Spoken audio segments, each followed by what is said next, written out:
Jagoro mar riwruok mar jopuonj mag skunde sekondar bade ma Migori Samuel Jasolo seyo jagoro maduong' mar riwruok mag jopuonj KUPPET kuom chungo ng'anyo mar jopuonj ka gigo ma jopuonj osebedo ka dwaro ka owuok kuom piny owacho to pok ochopie.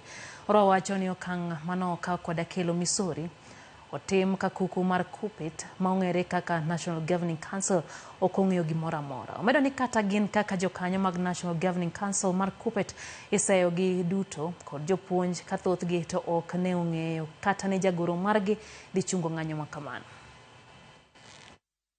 Jopuonj ma Migori are disappointed. We are going back to school, but as a disappointed lot. Ok wamor gi gima ne otimore. Nikech weche manomiyo wadhi e ndara ne nitie. To weche gi pok ong'i maber. Employer marwa ma Teacher Service Commission pok owachonwa maber gi time frames muketo maber kaka odwa sort out weche gi. Koro mano to nwadhi e ng'anyo nang'o ka ok wanya yudo kata mana time frames midhi losgo gigi. One very disappointed. To kapar ka nitie chieng' moro kendo ma jopuonj biro wuok Kenya ka ma winji instruction mar Akello Misori. They may not. As long as he continue being the Secretary General of KUPPET, ji ok winjo gimowacho nikech koro disappoint wa ma betrayal of the highest order mapok notimore teaching profession. Kata ka nidwa luongo ng'anyo, kata ka nidwa kole off, doge nyaka prepare soldiers gi.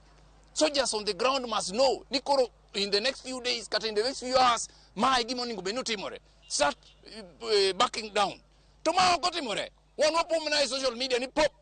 Oya ng'anyo luongi. Sama niluonge to nwabedo involved